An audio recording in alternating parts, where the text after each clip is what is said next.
Hi everyone, welcome to another video. Breakfast കഴിച്ചുകൊണ്ട് video start ചെയ്യാമെന്ന് വിചാരിച്ചു. രാവിലെ കഴിക്കാനായിട്ട് ഇന്ന് ചപ്പാത്തിയും വെജ് കുറുമയുമാണേ. ഇവിടെ അമ്മ ഒരുപാട് കറികൾ നല്ല ടേസ്റ്റിൽ ഉണ്ടാക്കാറുണ്ടെങ്കിലും കുറുമ അമ്മയുടെ സ്പെഷ്യൽ ഐറ്റത്തിൽ ഒന്നാണ് കേട്ടോ. ഇന്ന് ലഞ്ച് കഴിക്കാൻ ഹസ്ബൻഡ് ഉണ്ടാവില്ല, അതുകൊണ്ട് ഞങ്ങൾ വളരെ സിമ്പിളായിട്ട് എന്തെങ്കിലും ഉണ്ടാക്കിയെടുക്കാമെന്ന് വിചാരിക്കണു. അമ്മ പുളിച്ചോറ് ഉണ്ടാക്കാമെന്ന് പറഞ്ഞിട്ടുണ്ട്. തമിഴ്നാട് സ്റ്റൈലിലുള്ള പുളിസാദം, അതിൻ്റെ റെസിപ്പി ഞാൻ ഈ വീഡിയോയിൽ ഉൾപ്പെടുത്താം കേട്ടോ. പുളിച്ചോറായതുകൊണ്ട് തന്നെ കൂടുതൽ കറികളൊന്നും അതിൻ്റെ കൂട്ടത്തിൽ ആവശ്യമില്ലല്ലോ. ഒരച്ചാറ് തന്നെ ധാരാളമാണ്. എങ്കിലും പടവലങ്ങ ഉണ്ടായിരുന്നു, അതുകൊണ്ട് വെറൈറ്റി ആയിട്ട് എന്തെങ്കിലും ഒരു ഐറ്റം തട്ടിയെടുക്കാമെന്ന് വിചാരിച്ചു. അതിനായിട്ട് പടവലങ്ങ നീളത്തിൽ മുറിച്ചെടുത്തിട്ടുണ്ട്, അവിയലൊക്കെ വയ്ക്കാൻ മുറിച്ചെടുക്കുന്നത് പോലെ. അതിനെ കഴുകി വൃത്തിയാക്കി എടുത്തിട്ടുണ്ട്. കുറച്ച് മഞ്ഞൾപ്പൊടിയും ആവശ്യത്തിനുള്ള ഉപ്പും വളരെ കുറച്ച് ക്വാണ്ടിറ്റിയിൽ വെള്ളം കൂടെ ഒഴിച്ചു കൊടുത്തിട്ട് ഒന്ന് അടച്ച് വെച്ച് വേവിച്ചെടുക്കാം.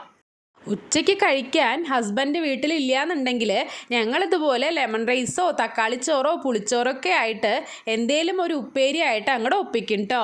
ഇവിടെ അച്ചയ്ക്കാണെങ്കിലും അങ്ങനെ ഭക്ഷണത്തിൽ ഒരുപാട് കറികൾ വേണം എന്നുള്ള നിർബന്ധമൊന്നുമില്ലേ. പടവലങ്ങ വെന്ത് വരുമ്പോഴത്തേനും ഒരു അരപ്പ് കൂടെ റെഡിയാക്കുന്നുണ്ട്.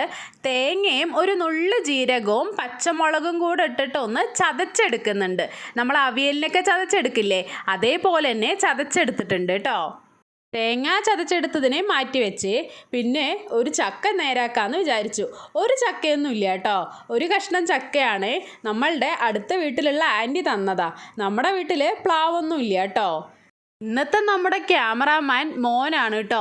അവന് ഈ ചക്ക എന്ന് പറഞ്ഞാൽ പ്രാന്താണ്. അപ്പോൾ അതിൻ്റെ മണം കേൾക്കുമ്പോൾ ആൾക്ക് അങ്ങോട്ട് സഹിക്കുന്നില്ല.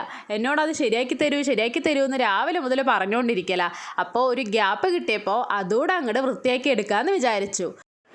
വീഡിയോ എടുക്കുന്നതിനിടയ്ക്കും ആൾ വന്ന് ഒന്ന് രണ്ടെണ്ണം കഴിച്ചിട്ട് പോകുന്നുണ്ട് കേട്ടോ. ചക്കയെല്ലാം വൃത്തിയാക്കി എടുത്ത് കുരുവെല്ലാം കളഞ്ഞ ഒരു പാത്രത്തിലാക്കി വെച്ചിട്ടുണ്ട്. അതിനിടയ്ക്ക് കൈ കഴുകി പടവലങ്ങയൊക്കെ ഒന്ന് ഇളക്കി കൊടുത്തിട്ടുണ്ട് കേട്ടോ. കൂടെ തന്നെ ചക്കയുടെ വേസ്റ്റ് എല്ലാം കൈയോടെടുത്ത് മാറ്റിയിടാമെന്ന് വിചാരിച്ചു. ചക്കയുടെ കുരുവും മാറ്റി വെക്കുന്നുണ്ട് കറി ഉണ്ടാക്കാനായിട്ട്. അതും ജസ്റ്റ് വെറുതെ ഒന്ന് കഴുകിയിട്ട് വെയിലിട്ട് സൂക്ഷിച്ചാൽ പെട്ടെന്ന് കേട് വരില്ലല്ലോ, അതിനായിട്ട് ഒരു പാത്രത്തിലേക്ക് മാറ്റിയെടുക്കുന്നതാണ് കേട്ടോ ഇത്. ഉച്ചയ്ക്ക് കഴിക്കാനായിട്ട് ചോറിൻ്റെ ക്വാണ്ടിറ്റി വളരെ കുറച്ചേ എടുക്കാറുള്ളൂ എന്നുണ്ടെങ്കിലും ഒരുപാട് കറികൾ വേണ്ടത് വിഷ്ണുവിനാണേ. എൻ്റെ ഹസ്ബൻഡിൻ്റെ പേരാണ് കേട്ടോ വിഷ്ണു. അതുപോലെ തന്നെ തക്കാളിച്ചോറും ലെമൺ റൈസും ഒന്നും ആൾക്കൊട്ടും ഇഷ്ടമല്ല. അതിനും പുളിച്ചോറാണെങ്കിൽ പിന്നെയും അഡ്ജസ്റ്റ് ചെയ്ത് കഴിക്കാറുണ്ട് കേട്ടോ. അതുകൊണ്ട് ആൾ കഴിക്കാനില്ലാത്ത ദിവസങ്ങളിലാണ് ഞങ്ങൾ ഇങ്ങനത്തെ ഐറ്റംസൊക്കെ ഉണ്ടാക്കാറുള്ളൂ. ഈ സമയം കൊണ്ട് പടവലങ്ങ വെന്ത് വന്നിരുന്നേ. അതിനകത്ത് നമ്മൾ നേരത്തെ ചതച്ച് വെച്ചിരുന്ന തേങ്ങ ആഡ് ചെയ്ത് ഇളക്കി കൊടുത്ത് അടച്ച് വെച്ചിട്ടുണ്ട്. ഇനി ഞാൻ ആഡ് ചെയ്യുന്നത് കുറച്ച് തൈരാണ്. അത് നമുക്ക് ഡയറക്റ്റായിട്ടാണെങ്കിലും ആഡ് ചെയ്യാം.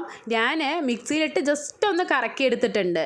ഏകദേശം നമ്മളുടെ അവിയൽ വെക്കുന്ന പോലെ തന്നെ ഒരു വെജിറ്റബിൾ മാത്രം യൂസ് ചെയ്തിട്ട് ഉണ്ടാക്കിയതാണ് ഇന്നത്തെ കറി. ഇത് അടിപൊളി ടേസ്റ്റിൽ വരുന്നതാണ്. ഞങ്ങളിവിടെ ഇടയ്ക്ക് ഉണ്ടാക്കാറുള്ളതാണ് കേട്ടോ. ഇതുവരെയും ഇതുപോലെ പടവലങ്ങ ഉണ്ടാക്കാത്തവരുണ്ടെങ്കിൽ ട്രൈ ചെയ്ത് നോക്കൂ കേട്ടോ. അടുക്കളയിൽ ഇന്നത്തെ എൻ്റെ ഡ്യൂട്ടി കഴിഞ്ഞ് ഇനി അടുത്തത് പുളിച്ചോറ് ഉണ്ടാക്കുന്നത് അമ്മയാണ്. അതിനായിട്ട് ആദ്യം ഒരു മിക്സാണ് റെഡിയാക്കുന്നത്. കടലപ്പരിപ്പ് ആഡ് ചെയ്തിട്ട് ജസ്റ്റ് ഒന്ന് ചൂടായി വരുമ്പോൾ മല്ലി ആഡ് ചെയ്യുന്നുണ്ട്. മല്ലി നമ്മൾ ഓൾറെഡി വറുത്തത് കൊണ്ടാണ് ഇപ്പം ആഡ് ചെയ്യുന്നത്, അല്ലെങ്കിൽ രണ്ടും ഒരുമിച്ചിടാം കേട്ടോ. പിന്നെ ഇട്ടത് ജീരകമാണ്. കൂടെ തന്നെ കുറച്ച് കുരുമുളകും ഒരു വറ്റൽമുളകും കൂടെ ഇട്ട് കൊടുക്കുന്നുണ്ട്. അതിനെ നന്നായി ചൂടാക്കി എടുത്തിട്ട് ചൂടാറി വരുന്ന സമയത്ത് പൊടിച്ചെടുക്കാം. ഈ മിക്സ് നമ്മൾ കുറച്ച് കൂടുതൽ ക്വാണ്ടിറ്റിയിൽ വറുത്തെടുത്ത് പൊടിച്ച് സൂക്ഷിക്കുകയാണെന്നുണ്ടെങ്കിൽ നമുക്ക് പുളിച്ചോറുണ്ടാക്കുന്ന സമയത്ത് അപ്പോൾ വേണ്ട ക്വാണ്ടിറ്റിയിൽ മാത്രമായിട്ട് എടുത്ത് ഉപയോഗിക്കാം കേട്ടോ. പുളിച്ചോറിനായിട്ട് എണ്ണ ചൂടാവുമ്പോൾ കടുകിട്ട് പൊട്ടി വരുന്ന സമയത്ത് കടലപ്പരിപ്പും ഉഴുന്നുപരിപ്പും ആഡ് ചെയ്യുന്നുണ്ട്. കൂട്ടത്തിൽ കുറച്ച് മഞ്ഞൾപ്പൊടിയും കായപ്പൊടിയും കൂടെയാണ് ചേർത്ത് കൊടുത്തത്.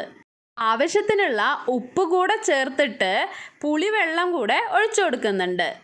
കുറച്ച് കൂടുതൽ വെള്ളം ഒഴിച്ചിട്ട് തന്നെയാണ് കേട്ടോ പുളി ഒഴിച്ചു കൊടുക്കുന്നത്. പുളിയിലേക്ക് പിന്നെ കുറച്ച് കറിവേപ്പിലയും കൂടെ ഇട്ടൊന്ന് ഇളക്കിയിട്ട് തിളപ്പിച്ചെടുക്കുന്നുണ്ട്. അത് നന്നായി തിളച്ച് പച്ചമണം പോയി വരുന്ന സമയത്ത് നമ്മൾ നേരത്തെ പൊടിച്ച് വെച്ചിരിക്കുന്ന പൊടി ഉണ്ടല്ലോ അതുകൂടെ ഇട്ട് കൊടുക്കുന്നുണ്ട്. പൊടിയെല്ലാം നമ്മൾ നേരത്തെ വറുത്തെടുത്ത് പൊടിച്ചതുകൊണ്ട് തന്നെ നമ്മൾ പുളിയുടെ പച്ചമണം പോകുമ്പോഴാണ് കേട്ടോ ആഡ് ചെയ്യുന്നത്. പിന്നെ അതിനെ നന്നായി ഇളക്കി കൊടുത്തോണ്ട് തന്നെ ഇരിക്കുന്നുണ്ട്. വളരെ പെട്ടെന്ന് തന്നെ പുളിയുടെ വെള്ളമെല്ലാം വറ്റിയിട്ട് അത് നന്നായി കുറുകി വരാറുണ്ട്. ഇങ്ങനെ കുറുകി വരുന്ന സമയത്താണ് ചോറ് ആഡ് ചെയ്യുന്നത്. ചൂടാറിയ ശേഷം വേണം ചോറ് ഇതിലേക്ക് ആഡ് ചെയ്യാൻ. തലേ ദിവസത്തെ ചോറ് കൂടുതലായിട്ട് ബാക്കി വരികയാണെന്നുണ്ടെങ്കിൽ ഇതുപോലെ ചെയ്ത് നോക്കിയാൽ ചോറ് വേഗം കാലിയായി കിട്ടുവേ.